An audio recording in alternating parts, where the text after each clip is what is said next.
Assalamualaikum warahmatullahi wabarakatuh. Alhamdulillah wassalatu wassalamu ala rasulillah wa ba'd. Ayyuhal ikhwah azzani wa azzakumullah. Kita lanjutkan pembacaan Al-Adabul Mufrad.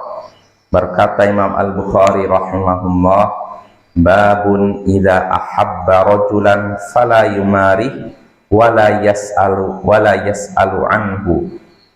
Bab, jika mencintai seseorang maka jangan mendebatnya dan jangan bertanya tentangnya. Maknanya jelas, kalau kita sudah mencintai seorang, maksudnya saudara seiman, maka jangan sering berdebat dengannya dan jangan menanyakan tentang keadaannya. Seperti apa dia itu, bagaimana kehidupan sehari-harinya. Nah, jangan ya. Berkata Imam Al-Bukhari rahimahullah, haddatsana Abdullah ibn Salih qal haddatsani Muawiyah anna Aba Zahiriyah haddatsahu an Jubair bin Nufair an Mu'adz bin Jabal annahu qal idza ahbabta akhan fala tumari wala tusharrahu wala tas'al anhu fa'asa an tuwafiya lahu aduwan fayukhbiraka bima laysa fi fayufarraqa bainaka wa bainah.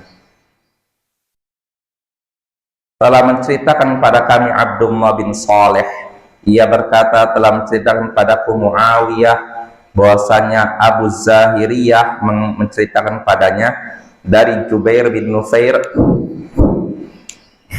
dari Mu'adz bin Jabal bahwasanya ia berkata, jika engkau mencintai seorang teman maka jangan mendebatnya dan jangan berbuat jahat kepadanya serta jangan bertanya tentangnya.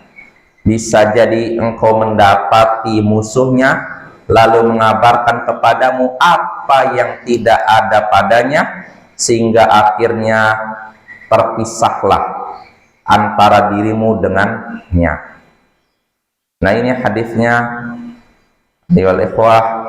dari Mu'adz bin Jabal, sahabat Nabi Mu'adz bin Jabal. Berarti ini hadis mauquf sampai sahabat Nabi. Nah, Mu'adz bin Jabal sini memberikan nasihat, kalau engkau mencintai teman, seorang teman, maka jangan berdebat dengannya. Maksudnya di sini sekali lagi teman, saudara seiman maksudnya. Kalau engkau mencintai seorang muslim, jangan berdebat dengannya. Jangan sering berdebat dengannya. Dan jangan berbuat jahat padanya. Maknanya jelas, jangan menzaliminya. Dan jangan bertanya tentangnya. Bertanya tentangnya itu bukan berarti nggak tanya, misalkan teman tidak ada, mana dia, sakit atau siapa, gitu. Maksudnya bertanya, saya sudah kenal seorang, akhlaknya baik, saya mencintainya, maka nggak perlu saya nanya ke orang gimana kehidupan dia sehari-hari, bagaimana di rumahnya, mencari-cari keadaannya, ya. Jangan seperti itu. Kenapa? Bisa jadi ketika saya bertanya kepada orang-orang, kebetulan yang ditanya adalah musuhnya, sehingga akhirnya apa? Orang ini mengabarkan kepada saya tentang apa yang tidak ada pada orang tersebut, pada teman saya tadi itu. Artinya apa? Bisa jadi orang ini memfitnah teman saya. Oh, dia itu kalau sama istrinya kasar begini-gini. Sehingga akhirnya apa? Terpecahlah hubungan antara dirimu dengannya. Nah, ini maknanya jelas ya. Jadi kalau kita sudah kenal dengan seorang dan kita tahu akhlaknya, ibadahnya, kita udah merasa simpati, udah cukup. Nggak usah mencari-cari keadaannya sehingga akhirnya ujung-ujungnya kita kecewa karena dapat fitnah dan semacamnya. Nah, ini makna hadisnya, insya Allah jelas. Nah, dari hadis ini kita bisa mengambil beberapa pelajaran. Pertama, menjaga hubungan dengan seorang muslim itu lebih baik daripada memenangkan perdebatan. Menjaga hubungan dengan seorang muslim itu lebih baik atau lebih utama daripada memenangkan perdebatan. Artinya tadi Nabi Mu'adz bin Jabal ngasih tahu kalau kita sudah mencintai seorang muslim, jangan berdebat dengannya. Artinya apa? Kita kan cenderungnya suka berdebat dan ingin menang dalam debat. Nah, lebih baik kita tidak usah berdebat supaya hubungan kita dengan seorang muslim tetap baik, daripada kita pengen menang debat sehingga akhirnya hubungan kita renggang. Nah, ini faedah pertama. Lalu faedah kedua yang bisa kita petik dari hadis ini, di dalam hadis ini terdapat adab dalam berteman, yaitu pertama, tidak berdebat dengannya, tidak menzaliminya, lalu tidak mencari-cari tentang keadaannya. Ya, nggak perlu ya. Maka faedah ketiga ada hubungan dengan faedah kedua, hendaknya kita mendahulukan husnudzon, berprasangka baik kepada saudara seiman. Apalagi kita udah tahu ibadahnya, akhlaknya, nggak usah dicari-cari seperti apa hubungan dia dengan keluarganya, dengan anaknya, dengan teman kerjanya, nggak perlu ya.